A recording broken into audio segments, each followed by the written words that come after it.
Good Friday afternoon, everybody. I'm Mark Dyer. It's Friday Live in the studio. What's that crazy artist up to now?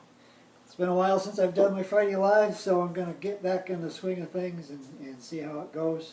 Hope you all are doing well. We got a little snow here in the Ohio River Valley today. First snow, measurable snow of the year. It's much needed. Yesterday we had a bunch of rain. Thank goodness that wasn't snow because we'd be 6 foot under by now. Hope you all are doing well.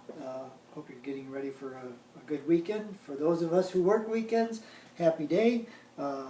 So with that, I'm going to jump right in. So the first thing I'm going to talk about is the press. You know, I've been posting a lot about the old rusted up press that I drug home. But that press has actually been in my studio, been part of my studio for almost 20 years now, if not more. And so, hi Kendrick, how are you? And it's been a big part of what I've been doing for a number of years, and it kind of got lost in the shuffle.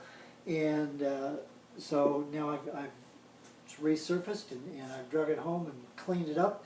Unfortunately, it's stuck in the doorway right now, and so I have to do a little modification on my door before I can get it the rest of the way into the studio. But one thing at a time, so it'll get there. So what I'm hoping to do over the next few weeks is to do some demonstrations of printmaking.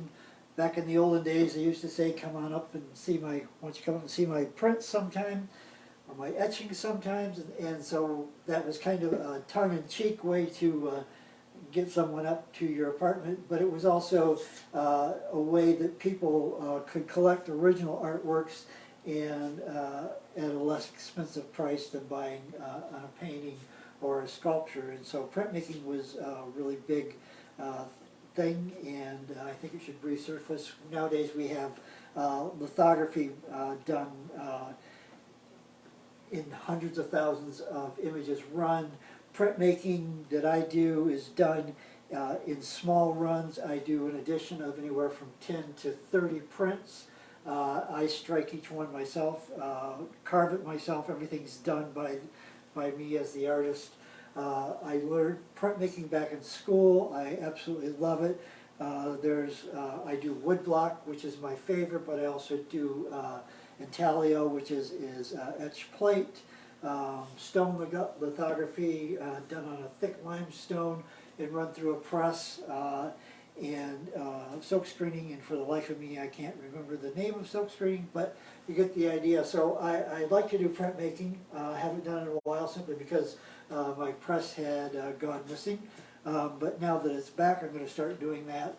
And so over the next few weeks I'm going to demonstrate not only how to do it by hand, so if you want to try it, you can do it. Nowadays they make some really good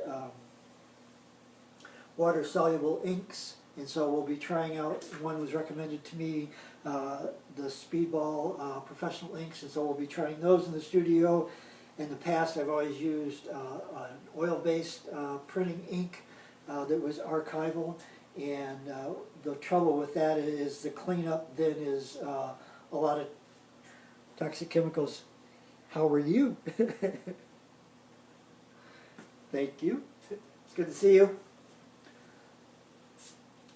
And so a lot of toxic chemicals, xylene to clean up with, and so it just, you know, by the time you're done printmaking, you got a really bad headache and a really strong buzz going, and so it's pretty caustic. And so I'm going to be trying these new Speedball professional inks and see how they go.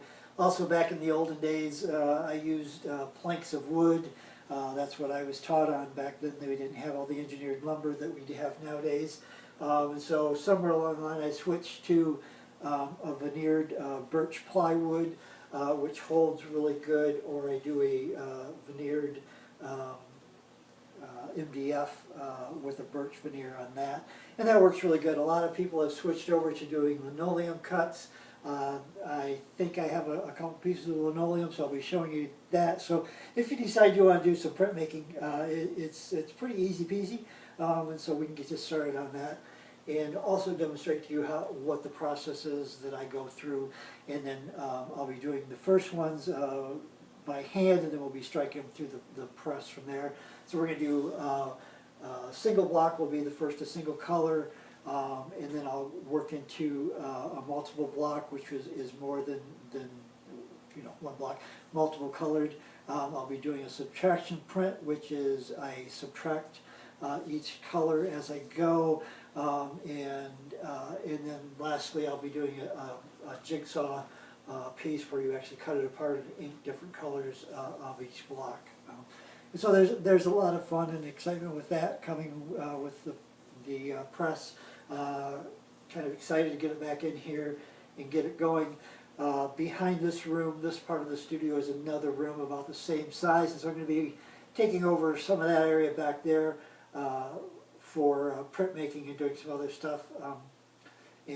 So then that's kind of, I'm kind of in transition here.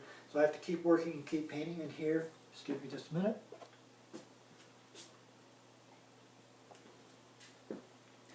So keep working, keep painting in here while I'm doing all these other things. I work in so many different mediums, and so I really need an airport hanger is what I need as far as for studio. But that kind of, it brings me to the next kind of topic that I want to talk about today. I've got a number of comments about positive and negative about my pricing, and so I kind of want to explain a little bit about how I come to the pricing of my work. So I go out and I find comparable artists that I think my work holds up against, and I look at what they're doing, and I look at other markets where art is sold of comparable artists, other galleries, and what I do is I average out their price per square inch. So if a particular painting is a 12 by 12 of another artist, that's 144 square inches. And they're charging $144 for that. That tells me that they're charging $1 a square inch. That's pretty low market right now. But I'm charging. I start at $2.75 a square inch for some of my work, and then I go all the way up to $10 for some of my work. So the differences with my work is there's a lot of real estate involved, and so. While somebody can charge $144 for a 12 by 12, my paintings are actually 48 by 72 or 78.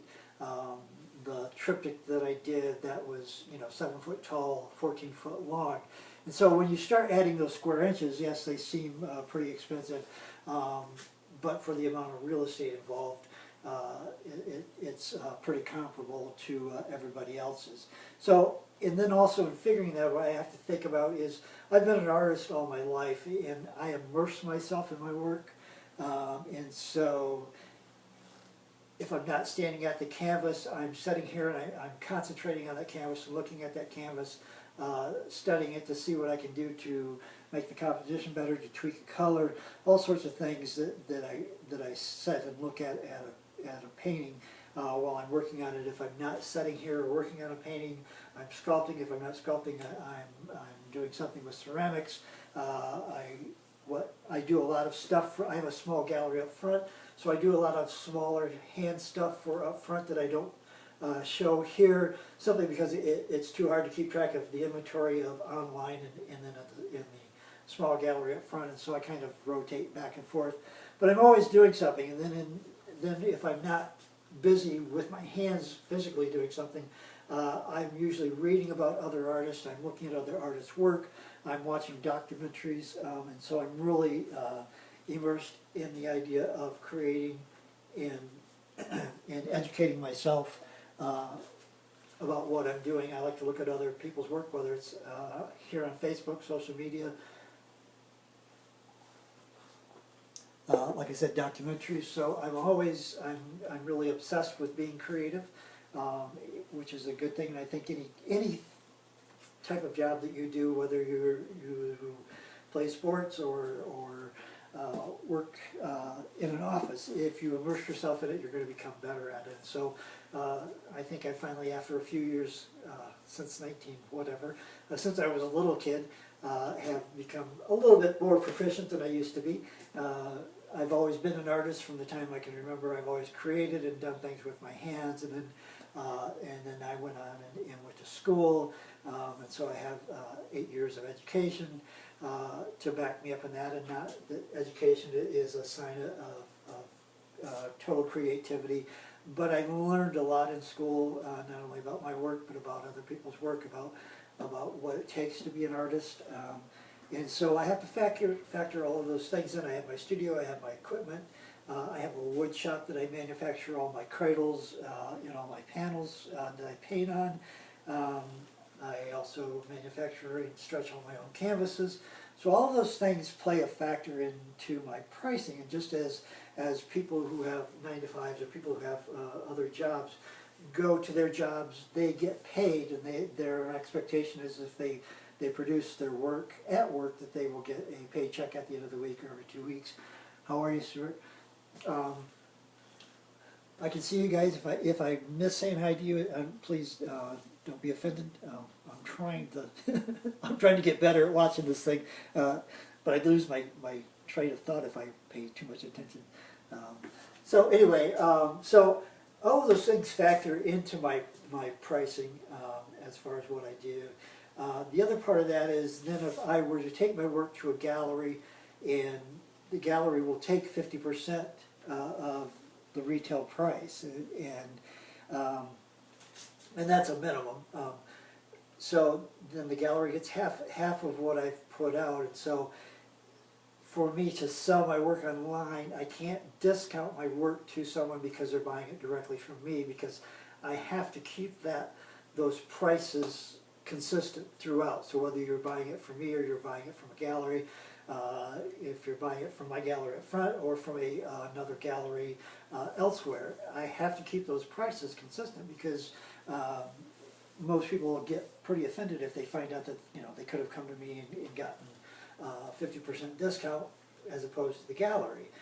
So all of those things have to stay consistent as far as being an artist. That's the business part that I don't like about being creative, is dealing with the monetary factors that go along with it.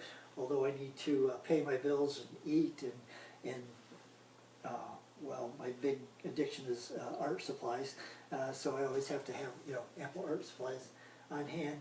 And so that's all a part of those pricing things that I do and take for, hang on just a second,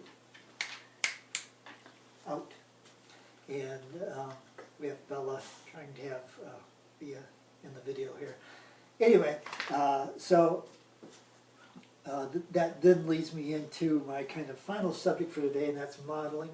I do prefer to work from live models. The unfortunate thing is I live really rural, and it's not really a place where they understand the concept of modeling nude in an artist studio, and so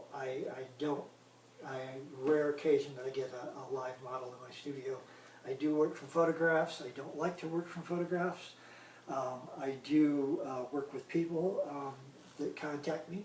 I try to keep everything on a professional level. One thing I don't do is I don't do erotic photographs. That's just not what my work is about. My work is more about the sensual side of human in the form, the way it moves.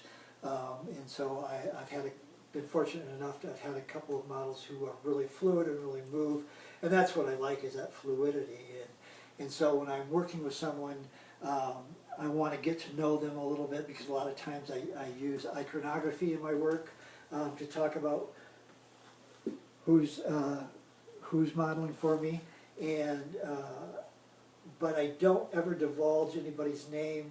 I don't divulge any personal information. I never share any photographs or any information that we have in correspondence about what I'm doing with anyone other than the person modeling. Now, if that person chooses to tell people that's them in the painting, that's their business. I strive not to do portraiture. I try to keep the faces of the models kind of generic, simply because that provides that anonymity. Some people prefer that. Some people are prefer to be be known, but that's their business. I will neither confirm nor deny anybody's pose for painting. So that's kind of where I'm at with the models. The other part is I'm kind of fussy about if I am working with you as a model. I have a couple of stipulations.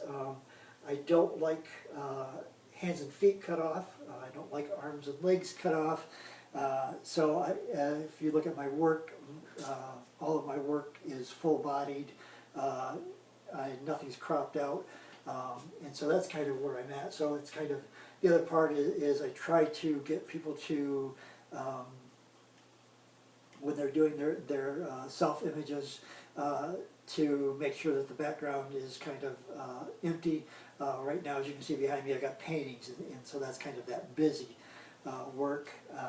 I'm not looking so much for the lighting of something, but I am looking to be able to see features and to see muscles, or how your arm moves in a certain way and what that does. And so those kind of details are really important to me. The idea of setting the mood is irrelevant to me because that's what I do when I paint. Fancy lighting and all that isn't required really, just kind of the clearer the image, the better for me to work off, and then what I do is I work from that. And so it's always a challenge. Some people don't understand that, and some people have a direction that they want to go, and that's not always the same direction that I want to go. But I always have a really good idea of what I want to do, and if people are willing to work with me, I love that. Like I said, I like to have those conversations with people, get to know someone a little bit. I put iconography in my work just to kind of, tell a little story about who they are and what they are. But for me, my nudes are about the idea of the movement of the human body, kind of like water, the flowingness. So those are all the things that I really, really like working with a model. How are you? So it's kind of, it's always a delicate balance working with people. Like I said, I try to keep it on a professional level and not kind of cross back and forth between those things. It's difficult because I am a very focused artist.